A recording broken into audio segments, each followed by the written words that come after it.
I'm standing here with Vin Russo, best known for his Russo leucistic ball python. He's written the book of boa constrictors.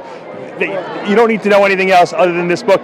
The irony of this whole interview is that when I came over here and I met him for the first time, I realized it wasn't the first time. We worked in Petland discounts together in 1986. He had long hair. My hair was much longer too. And it's an incredible coincidence that it's almost too good to be coincidence. That is true. You became one of the most well-known boa and ball python breeders in the world. Yes. I'm up there with the top 10, I say. And I remember you were a real snake fanatic back then. I actually learned a lot of all the nomenclature from you back when we were 18 years old. Yeah, I've been into snakes since I'm a kid, so it's become a lifestyle and now my business. Now, so. what would you say is your favorite snake species? Boa constrictors. That's why I wrote the book on them. So yeah. Talk to me a little bit though about the boa constrictor, because you're like more of a boa purist. Right. You go to the different countries. You believe that boas should be kept regionally. They shouldn't be crossbred. Explain to me about that. Well, there's 9 subspecies of boa constrictors, and there's also different looking subspecies that are within the ranges of those boas. So, being a purist, it's like keeping purebred dogs or horses. Why would you mix them up or mix and match localities? The snakes evolved in certain climates to look a certain way. So to mix them up and match them up with other things is a waste of time. So I've kept them pure. It's like not breeding a schnauzer and a poodle and getting a schnoodle or something. Right, like exactly. That. I wouldn't buy a labradoodle. Yeah, exactly. Now, show me your Not Russo. like there's anything wrong with that. No, of course not. There's something for everyone. Show me your Russo leucistic, which right now it's kind of like old news by now, but you invented this, or you came up with it first. Explain to me. Did you know this? You'd get a snake that looked like this, and when it first came out, what did you think? You must have been like, holy mackerel. I didn't know I was going to get this. I basically found a normal ball python like this in a shipment of wild-caught ball pythons. Right. But this is a little different from normal. It's got a lot more yellow in it than a normal. And what is this called? This is a het leucistic. Okay. Now, I didn't know it was a het leucistic when I got it. I thought it was just a nice-looking normal. Right. So when I bred it, half of its babies came out just like it. Okay. That nice yellow, light yellow color.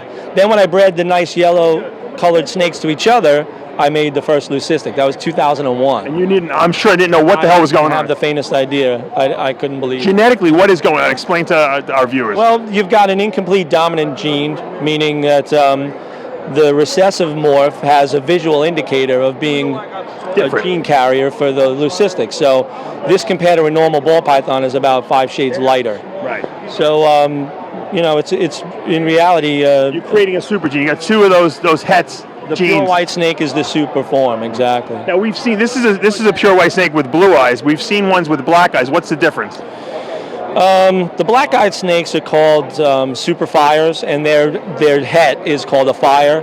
It's a different trait. It's not allelic with this particular snake. So if you bred a black-eyed leucistic to a blue-eyed, you wouldn't get leucistics. You'd get double recessives or double normal lookings.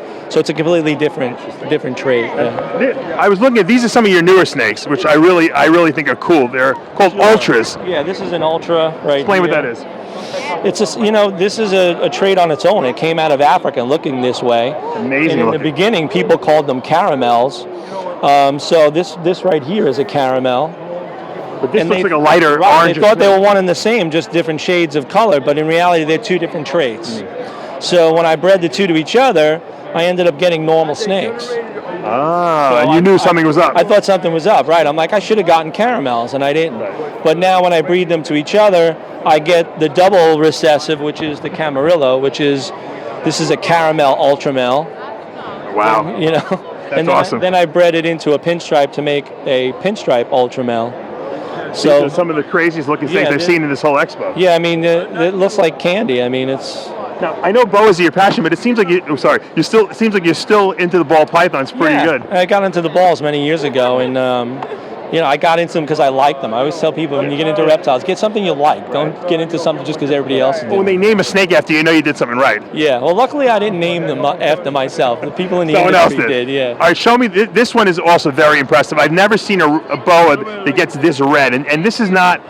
You kind of line bred this. Explain what that means. Yeah. Well, I bred originally a very red-looking snake to a normal hypo snake, and the hypo is the lacking black part of it.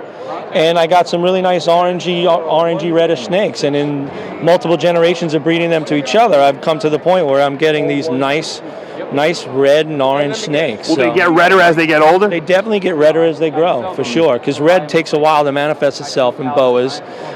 It's part of their development as they age. The development of the red blood cells, I should say, the red cells that create the red color, take a while to mature. So. That's awesome. Where's your book? I know you have your book here. I want to show that. I have a copy of this book too. How long did it take you to write this book? Which everyone says this is the book of boas you got to read. It took me about 6 years just to write it, physically write it, sit down and type it out. When you go back and look it over again, do you say I did a good job, or do you feel like you could do better? Believe it or not, when I was finally finished with that, I did say to myself, wow, that came out pretty good. And I'm glad I put the time and energy into it. And I have not yet said to myself, wow, I missed something, or I should have done that, I should have did this.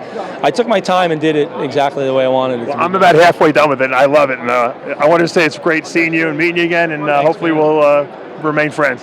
Definitely.